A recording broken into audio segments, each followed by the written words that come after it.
اللهم إن كنت تعانق دمعة الفكر تناجي الله في صبر وترجو رحمة تسري، فعاش القلب إخلاصا وصرت تحوم كالطير تحلق في ثقافات وتنهل من ربى الخير.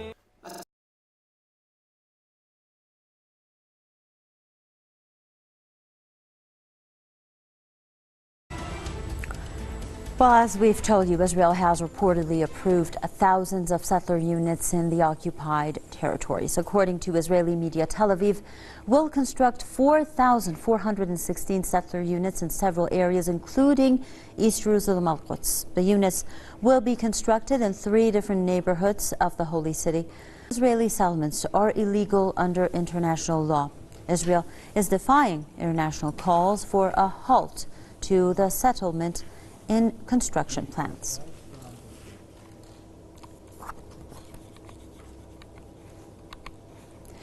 Now, to discuss that more, we have 2 guests that are joining us today. Stephen Sahiouni, senior journalist and commentator, joining us live from Beirut, and also Ryan Dawson, author and peace activist, who is joining us live from Osaka. Thank you very much, gentlemen, for joining us on this edition of the News Review. Now, let's begin with Mr. Sahiouni. Well, we're hearing here and there that Israelis are expanding their settlement activities, despite the fact that we know under a UN mandate these settlements are illegal. Why do you think, especially in these recent years, especially the past 2 years, Israel has been expanding its settlement activities? Also, it has been demolishing Palestinian homes and forcing Palestinians out of their homes, particularly in East Jerusalem al-Quds. Let's start with Mr. Sahiouni. In the beginning, since the first day of the Zionist movement occupying Palestine, they have been stealing land and demolishing houses, schools, and doing the worst kind of murders against the Palestinian people. But in the last 2 years, especially with the Trump administration, that are giving fully support to the Israeli occupation to do anything they want, either inside of Palestine or covering them in the Security Council and covering them and protecting them from not being punished in the international law, because they are being, by them demolishing the houses, also by doing all these massacres, they are violating international law, they are violating the, sorry, okay. There's a problem in the voice. There seems to be some techno. Go ahead, please, Mr. Sahiouni. We can hear you. Okay. Yeah. Also, they have been the American administration have been supported the Israeli occupation, doing all of these massacres, doing all of these stealing this land. The Israelis, they can do anything they want as long as they have the Americans and the Europeans backing them up, and that is the #1 reason why they have the guts to do all of this, because there's no one to stop them. And we've seen in February 15 the Israeli occupation and the Americans sitting with the Arab countries and the Arab Gulf, and they were sitting together, and they have a relationship now between each other. So there is no one in this region and in this world to stop the Israeli occupation except 2 countries, and that is Syria, that's coming out of 8 years of war, also the Islamic Republic of Iran. Those 2 countries, they are the only 2 countries standing in the face of Israel and standing with the rights of the Palestinian people. Thank you very much, Mr. Sahiouni. Let's turn to Mr. Ryan Dawson from Osaka. Mr. Dawson, what do you think is the ultimate plan of Israelis? What are they planning to do by expanding these settlements, especially in the occupied territories and the regions in which the UN has specifically specified that it is illegal to expand these settlements? Well, we don't have to speculate that we know what they're doing. They're annexing the territory because they want a Jewish state. And by Jewish state, they mean exactly what that sounds like. It is they set up ethnic colonies. I don't call them settlements. I call them racial colonies. They are not only demolishing houses, now they're confiscating houses. They're kicking Palestinian families out of the homes, and they're rewarding those to settlers and even taking their possessions, their clothing, everything they own, and they just hand it over to the right category of people, the correct ethnic religious category in their own minds. These are God's chosen lunatics who believe that God is a real estate agent and this land belongs to them according to mythology. So they have every right to be as violent as they want, shoot people's kids, have snipers shooting people in the knees and in the groin and in the eyes, or sometimes just killing them and nothing happens. There's over 300 people murdered since last March. Nothing is done about that. That's just in Gaza. They expand their settlements in the West Bank, and of course they want East Jerusalem. And that's what they're concentrating on now. They have an election in 18 days. There are, 4 parties basically, but really only 2. David Sheen put a nice acronym called SIDE. S for segregation, I for integrating, which is not going to happen, D for domination, and E for elimination.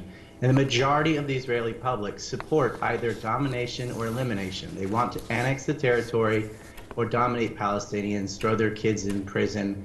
They can torture people. They just raided an elementary school, shot up an elementary school and raided it with tear gas. Moments after their international monitors are gone, the Israeli army raids an elementary school. Of course, they're going to confiscate land and houses, and they have the full backing of the United States and Europe, many of whose populations are ignorant to any of this going on. Mr. Dawson? Well, there seems to be some technical difficulties there. Now, moving on, the leader of the Palestinian resistance movement, Hamas, has strongly condemned Israel's latest measures against worshippers in Jerusalem al-Quds. Ismail Haniyeh says Tel Aviv is trying to pave the way for the permanent occupation of the Al-Aqsa Mosque compound. The Hamas leader has also accused some Arab leaders warming of ties with Israel for the regime's latest actions. He has called on Arabs to halt all acts of normalizing ties with Tel Aviv. Israeli forces have recently prevented Palestinian worshippers from entering the Al-Aqsa Mosque. The move has led to clashes that have left dozens of Palestinians injured.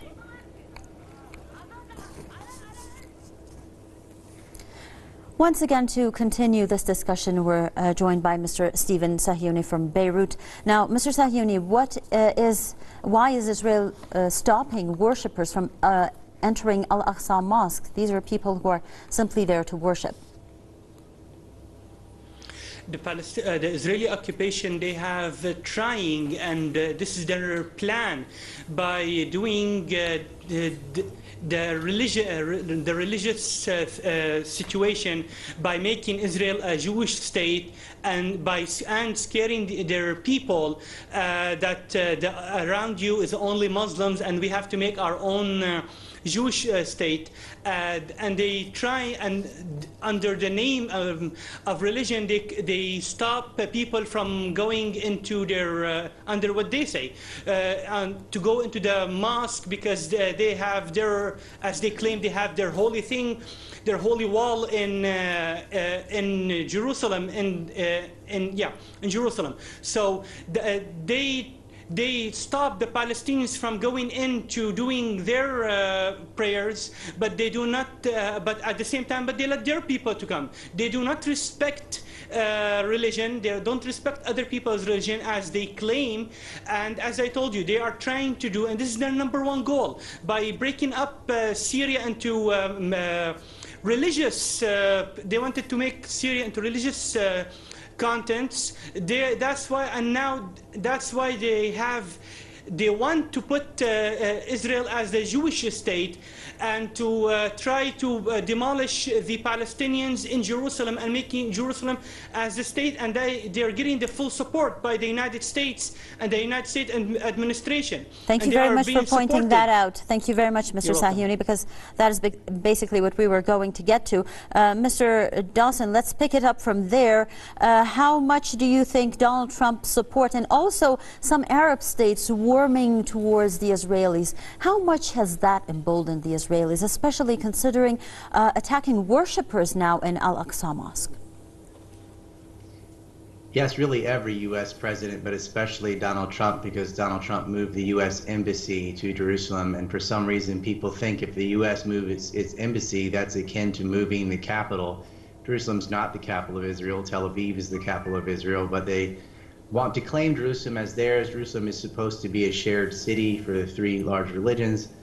The major religions, Christianity and Islam, and a very small religion, Judaism. But they want that exclusively, and they do this to harass the Palestinians on purpose. They do this to agitate them, to try to provoke a reaction, so that they can justify their ethnic cleansing, land grabbing, annexation, blockade, and torture, and jailing, and shooting children.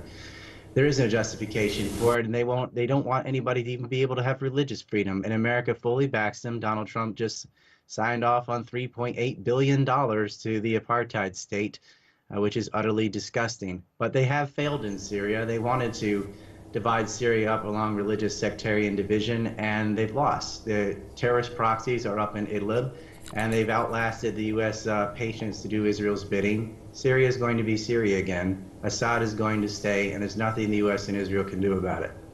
Thank you very much, Mr. Ryan Dawson, author and peace activist, joining us live from Osaka, and Mr. Stephen Sahiouni, senior journalist and commentator, joining us live from Beirut. Thank you very much, gentlemen, for your elaborations, and thank you for following this edition of the News Review with us.